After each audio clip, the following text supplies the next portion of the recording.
Hello again.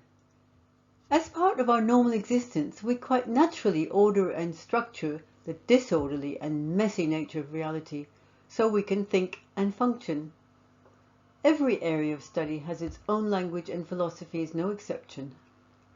So, to help us make progress later on in the course, we're going to be looking at the meaning of some key words and concepts, otherwise known as terms. Even the most ordinary words that we take for granted have meanings in philosophy that are quite different from the way that they are used in everyday language. This is of course true of any form of specialized thought and collective practice. Take the word bar.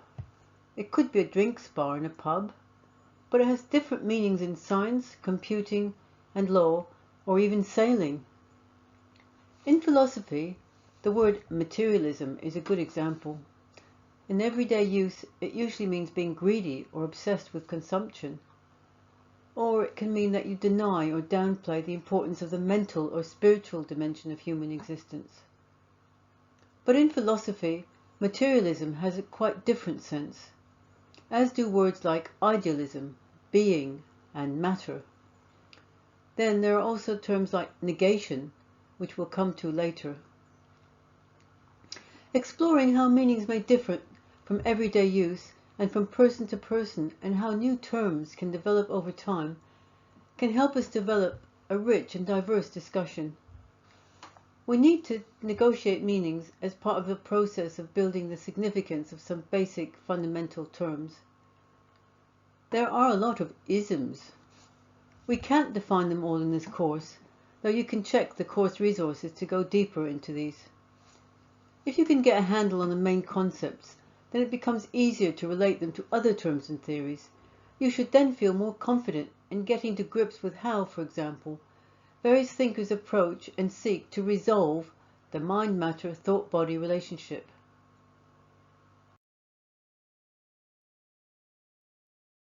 Ologies and isms are, by their very nature, complex and disputed fields of research.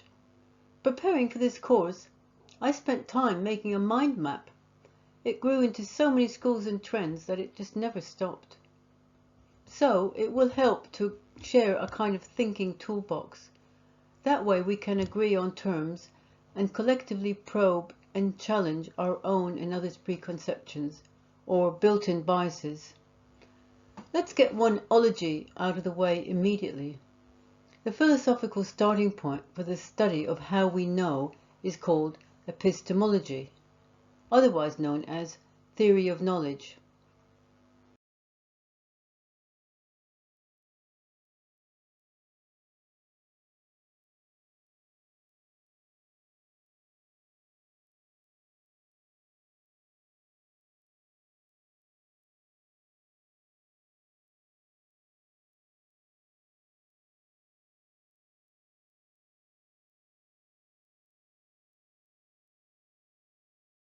Materialism proposes there is an objective world that exists independently of our consciousness. We are part of this material world, which is fundamental and primary. We understand matter as the underlying basic substance in nature, and all things, including mental states and consciousness, have their origins in material interactions. Idealism is the opposite point of view. In philosophy, it proposes that everything that exists is spiritual or thought or mind. In other words, it's the outlook that reality itself is reducible to a form of thought. Mind and consciousness are viewed as the first order, primary realities, to which matter is subject, and material interactions are viewed as secondary. All philosophies are variations or combinations of these fundamentally contrasting starting points. Both materialism and idealism can be described as monist, or single unifying philosophies. Reality and thought are brought together in one doctrine. This contrasts with dualism. Dualists propose an unbridgeable separation between matter and mind. Descartes and Kant can be seen as exponents of this, and we will get to them in session 7.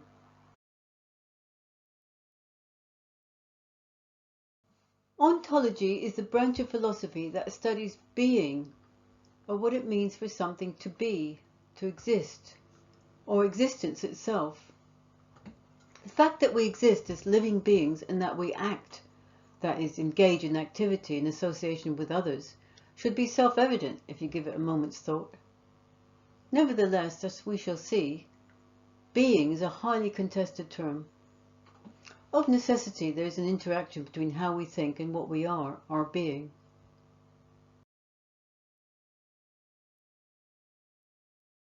Back to being and the different interpretations that I mentioned before. Let's give ourselves a chance to reflect on what being is. From a dialectical standpoint, being is becoming, in transition and development. The world and/or ourselves in movement and change, in transition. And being itself has an independent, objective existence.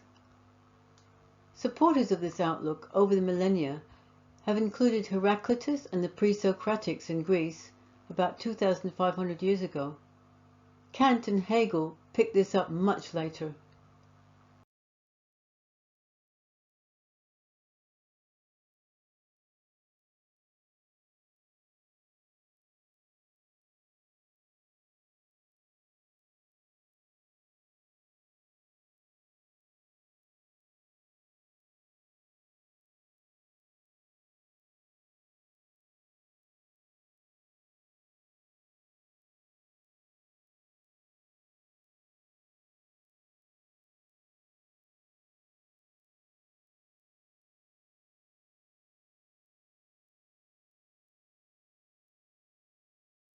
In the 21st century, science has provided ample evidence for this understanding, from the birth and death of stars in the cosmos, down to the smallest particles in physics. In the life sciences, viral evolution is currently a burning issue, but it's also true of social and political processes.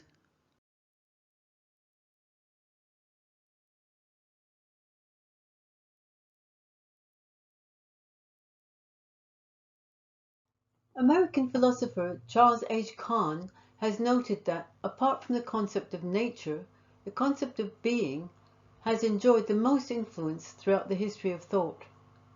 However, in 20th century philosophy, principally in analytical, linguistic, academic philosophy, the question of being was reduced to a language problem or generally ignored. The concept of being is still very much played down in mainstream tendencies and by social constructivist schools of thought, which have dominated academic studies. Many philosophers, most of all in Anglo-Saxon philosophy during the last century, have been most reluctant to recognize the independent existence of being, even going so far as to deny it completely. Kahn acknowledges, and I quote, "We cannot blink the fact that in English and American philosophy at any rate, the concept of being is likely to be regarded with great suspicion, as a pseudo-concept or a mere confusion of several distinct ideas." The most renowned British philosopher of the last century, Bertrand Russell, for example, did not differentiate between being as a reality and as a term. In other words, being was identified with, or reduced to, language, rather than having a separate material existence. Russell had a metaphysical view of being. In other words, for him, something might be real, but may not actually exist. Somewhat confusing. As a side note, throughout his life, Russell campaigned against war and nuclear weapons, and was even jailed for his actions. Thus, for a whole variety of reasons, the notion of continuity and unity between the world in which we live, our physical being, and our social being tends to be obscured. This matters for us because until recently, the effect of human activity on the planet was played down by climate change deniers. But today, the pandemic caused by mutant viruses means that our relationship with nature has come sharply into focus. The being of nature and our own being are urgent matters of survival. Meanwhile, in continental Europe, things have been different.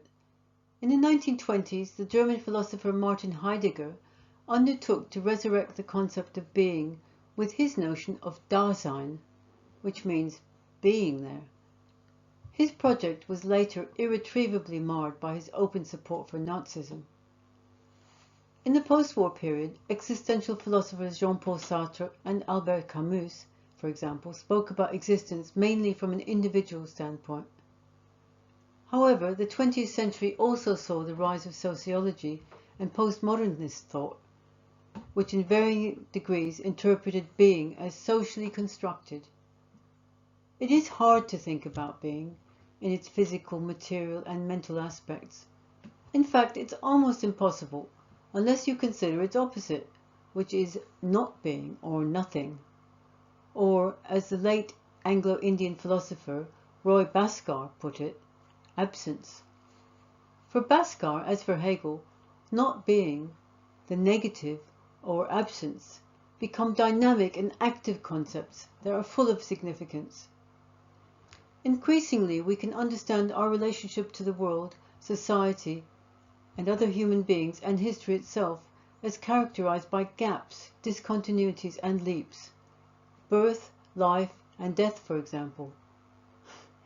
In other words, being and nothing can be grasped as real physical and mental processes. Given that the world, both natural and social, is, in my view, in constant change and transition, this movement can be understood as becoming. Something may be here one moment and gone the next. Some things last longer and change slowly. Others only last momentarily.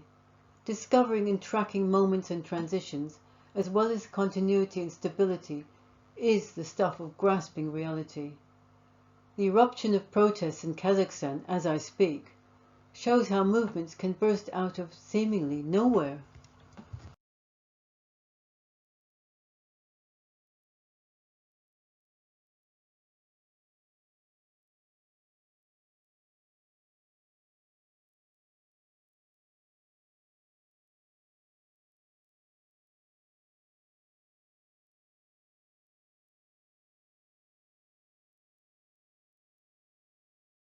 And then there is social being. Being and consciousness are, as we have seen, fundamentally different and even opposing starting points. And yet they are co-determined. Without being alive, we cannot be conscious.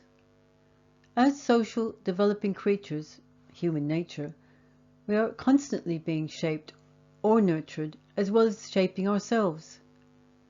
As a child grows up, she has to adapt herself to those around her and become a social individual. She comes into various forms of conflict with her social environment. Social consciousness comprises all the influences that constantly surround us, in particular the outlooks derived from education and social media, advertising, mainstream news. If social being and social consciousness were simply identical, without difference or conflict, then there would never be any need for parenting or education, good, bad, or otherwise. On the other hand, if we are completely determined by the social order in which we live, no one could ever imagine something other than what already exists. People would simply be pliant servants of those in power. They could never act in opposition. But throughout history, individuals and social movements have come into conflict with the existing order of things, despite and against the prevailing ideologies. We can understand this as the contradiction between social consciousness and social being.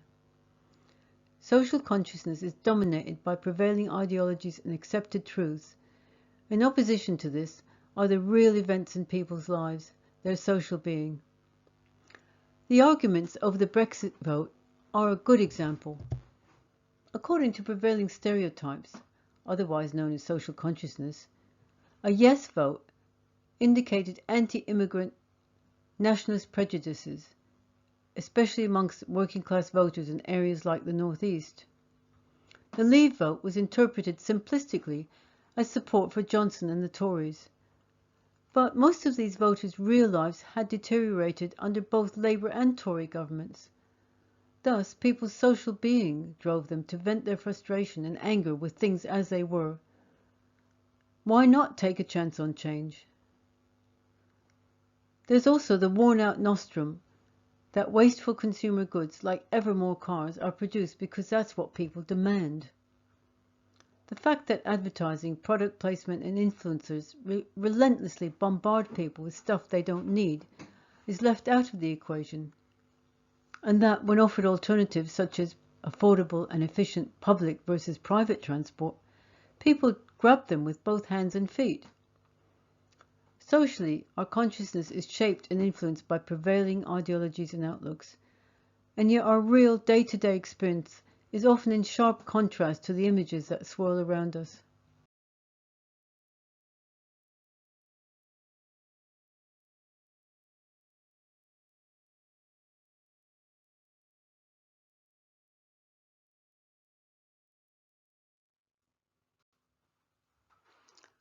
So, developing flexible, dynamic concepts, grounded in changing material and social realities, is the challenge. It doesn't just happen. We need to work on it mentally and physically.